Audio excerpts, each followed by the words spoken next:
चलिए आपको बताएं कि अमेरिका, इजराइल और ईरान के दरमियान जंग ने जहां तेल की कीमतों को आग लगा दी है, वहीं हवाबाजी की सनत को मुश्किल में डाल दिया है। एविएशन की हम बात कर रहे हैं, एविएशन इंडस्ट्री की हम बात कर रहे हैं। 28 फरवरी से शुरू होने वाली इस जंग के दौरान अब तक एक अंदाजे के मुताबिक मशरक़ वस्ता की 40,000 से ज्यादा परवाजें जो है मनसूख हो चुकी हैं।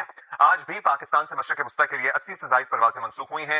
रिवायती तौर पर खलीजी ममालिक मसरूफ तरीन एयर रूट्स में शामिल हैं, मगर इस जंग के बाद से बैनुल अक़वामी एयरलाइंस इन कॉन्फ्लिक्ट जोन से गुरेजी कर रही हैं और ऐसे में सेफ कॉरिडोर्स बहुत ही महदूद रह गए हैं। सेफ कॉरिडोर्स भी देखिए नया एक कराची और बाकू एयरपोर्ट्स पर भी इन दिनों बहुत एयर ट्रैफिक देखी जा सकती है। बुनियादी तौर पर आपको बता दें कि एविएशन इंडस्ट्री को 3 चैलेंजेस का सामना है। सबसे पहली तो फ्लाइट्स की कैंसिलेशंस हो रही हैं। मुसाफिरों को नई फ्लाइट्स मिलना किसी इम्तिहान से कम नहीं है, बिकॉज ऑब्वियसली इतना रश पड़ा हुआ है।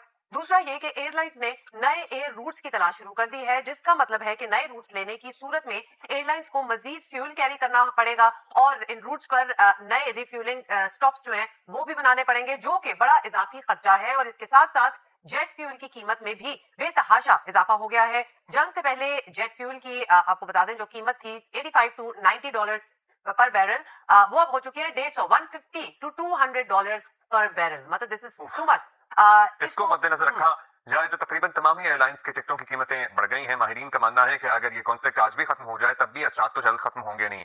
ताहिर इमरान मियां साहब हमारे साथ मौजूद हैं, एविएशन एक्सपर्ट हैं, उनसे बात करते हैं। बहुत शुक्रिया ताहिर साहब। 3 हफ्ते के करीब इस खत्ते बल्कि दुनिया का फजाई निजाम दरहम बरहम है। दुनिया के मसरूफ तरीन एयरपोर्ट्स का निजाम दरहम बरहम है। तेल का मुसलसल महंगा होना एक अलग फैक्टर है। कितना नुकसान हो चुका होगा मजमूई तौर पर एविएशन इंडस्ट्री को?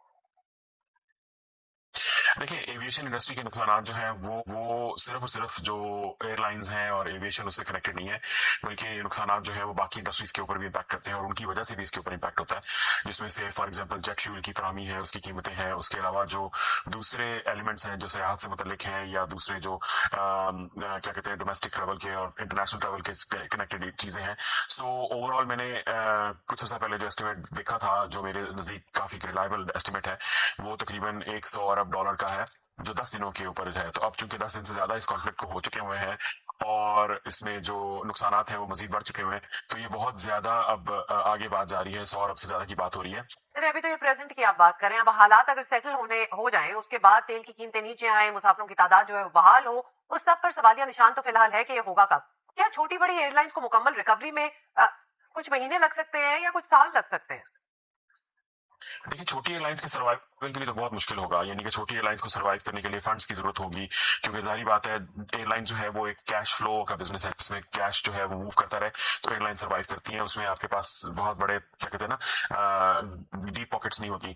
तो गल्फ की जो एयरलाइंस है, जैसे एमिरेट्स है या कतर है या इत्तेहाद है या गल्फ एयरलाइंस है, गल्फ एयर है, उसके लिए मसला नहीं है क्योंकि उनकी स्टेट्स के पास बहुत पैसा है और वो पैसा डंप कर सकती है एयरलाइंस के अंदर। एयरलाइंस बड़ी स्ट्रॉन्ग एयरलाइंस है, लेकिन जो दूसरी छोटी एयरलाइंस है उनके लिए मसाइल होंगे और उनके लिए रिकवर करना, जैसे पाकिस्तानी एयरलाइन है फॉर एग्जांपल, उनके लिए रिकवर करना, क्योंकि उनकी जो कॉस्ट है वो अपनी जगह पर मौजूद है। जहाजों की लीजेस जा रही हैं, स्टाफ की तनख्वाहें जा रही हैं, लेकिन रिकवर करना छोटी एयरलाइन के लिए आप कह रहे हैं बहुत है। अब ये बताइएगा, हमें ये भी लग रहा है कि हम एविएशन के नए रास्ते, नए किराए, नए स्टॉक की एक नई दुनिया देखेंगे। अब इसमें बहुत से ममालिक के लिए नए मौके भी होंगे, नई अपॉर्चुनिटीज भी हैं, हमारे लिए भी हैं कुछ। और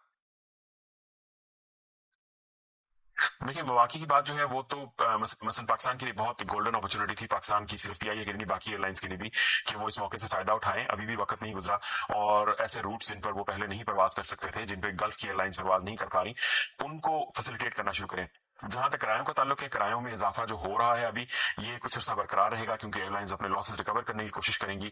और जो नए रूट्स की जहां तक बात हो रही है, नए रूट्स मेरा नहीं ख्याल कि कोई इतने इंटरेस्टिंग हो सकते हैं, लेकिन ऑफ कोर्स दुनिया ऑल्टरनेटिव्स की जानिब मूव कर रही है और गल्फ रीजन को अवॉइड करने की जो पॉलिसी है वो हमें वाइडर एविएशन इंडस्ट्री में नजर आती है, खास तौर पे जो बैनुल बरआज़मी ट्रैवल है, यानी कि यूरोप से ऑस्ट्रेलिया के लिए। Thank you so much for being with us. और ये तो लोकल डोमेस्टिक फ्लाइट्स की अगर आप अभी फेयर्स पता कर लेना तो आपको पता चल जाएगा। पहले मैं सोच रही थी कि ईद की वजह से हो रहा है, बट ऑफ कोर्स तेल ही इतना महंगा हो गया है तो हर वजह से हो रहा है। It's difficult to travel even domestic.